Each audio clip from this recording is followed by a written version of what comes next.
Hi everyone, it's Mark from Silence Tech. I hope you're all keeping well. Sorry there was no upload last week as I'm currently moving house, exciting times, and I've been extremely busy. Today however, we're going to discuss the difference between a more budget-friendly gaming setup versus having all the high-end gear at your disposal. And I'm going to break down every piece of equipment we all use for gaming so you can decide for yourself whether you need to go budget or spend a little more. So first up, arguably the most important and most expensive part of any gaming setup is your PC. When shopping for parts, I know a lot of people get incredibly nervous about building their own PC, but with so many tutorials online, slapping those parts together has never been easier, and you will save yourself a lot of cash building it yourself. As far as costs involved, you want to put a good amount of money into a decent graphics card and CPU. For the most part, a good quality motherboard, 16GB of DDR4, a PSU and storage doesn't have to cost a bomb. Going into more detail about graphics cards, the market is in a terrible state right now for several reasons that I will not get into in this video. If you want to get into competitive gaming however,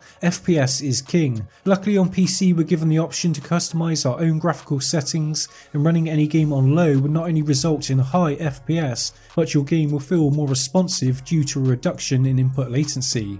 Having reduced textures and foliage will help you spot, track and aim better as well. You don't need an RTX 3080 or above to compete with the best, especially at 1080p, even if your monitor has a high refresh rate. The only trouble is when you reduce in-game graphical settings like I've just described, you run the risk of becoming CPU bound, meaning you will need a decent CPU that can keep up with your graphics card. Instead of me listing loads of GPUs and CPUs in the description, I would recommend checking out Bottleneck Calculator to get a rough idea of what CPUs perform best with the graphics card you have in mind. It will show you exactly how much of a bottleneck you will introduce with a particular CPU. A word of advice, generally people keep their CPUs longer than their graphics cards, so you would spend a decent amount of your budget on one. This leads me on to monitors. The real difference between a budget gaming monitor versus a high-end one is normally resolution, refresh rate and response times. Refresh rate is basically how many frames the monitor can show in a given second. 60Hz will show 60 frames in a second, 144Hz will show 144 frames in a second sent from your graphics card. Generally people play better at high refresh rates because the game not only appears smoother, but the information is shown quicker, although we are talking milliseconds here. I believe gamers generally like high refresh rate monitors just because the smoothness helps them track enemies and see information easier. These days most budget gaming monitors seem to use a VA panel type, probably because they are cheaper to manufacture compared to IPS, but they have much better viewing angles and colours compared to TN. But every budget VA panel I've ever tried always suffers from ghosting. A good 144Hz IPS panel with a 4 millisecond response time will be more than enough for most people. With that said, if you are a hardcore FPS gamer, TN might be the way to go.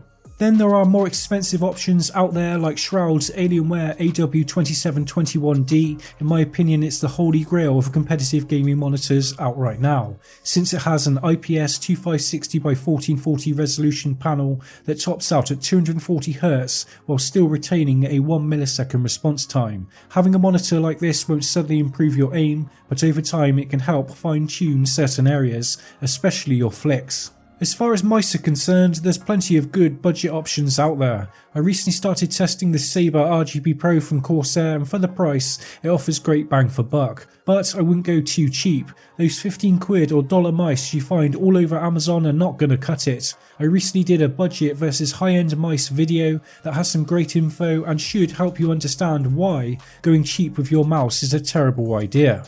Generally, cheap mice have had hardly any testing to see how they perform in the real world. Sure, tested by esport players is a marketing strategy so overdone by top mice companies these days, but at least you know the likes of Logitech, SteelSeries, Razer and Corsair are sending out early models to professional players asking for feedback and making changes based on their suggestions. Moving on to keyboards, generally I find this is an area where you can go slightly cheaper to a degree, dare I say. This week I've been testing out this Membrane Corsair K55 RGB Pro XT keyboard against the considerably more expensive K70 RGB, and the K100. And apart from the keys not feeling anywhere near as nice, I felt my gaming performance was about the same, but mind you, I do generally play quite slow paced games such as PUBG and Rainbow Six Siege, although I do much prefer the general feel of a mechanical switch, especially when typing.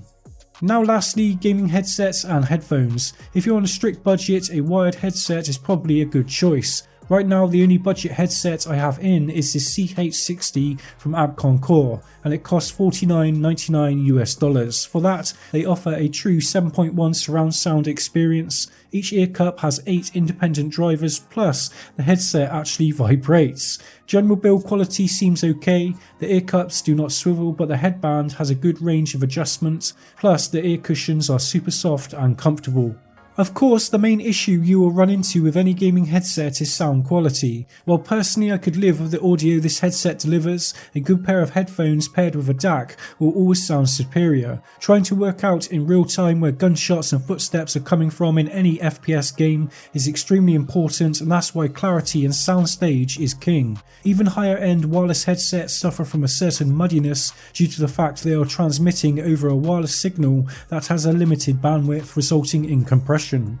Overall, Abcon Core's CH60 headset surprised me. Normally a true 7.1 headset sounds absolutely awful. Sure, there's a huge cable, a hollow sounding mic and an unusual driver setup in each ear cup, but for the money they get the job done. With that said, there are also plenty of cheap traditional headsets available, such as the SteelSeries Arctis Ones, HyperX's Cloud Stinger, and of course the HS60 Pros from Corsair. Okay, so that's it guys. Hopefully you will have a better idea of what separates budget gear from the higher end stuff. More importantly, what areas you need to invest a little more in and what areas you can skip a few dollars or pounds. PC gaming can become real expensive super quick, and I hope this video has helped someone out with their purchasing decisions. My name's Mark from Silence Tech. Please remember to leave a like, comment, and if you haven't already, to subscribe. See you in the next one. Goodbye.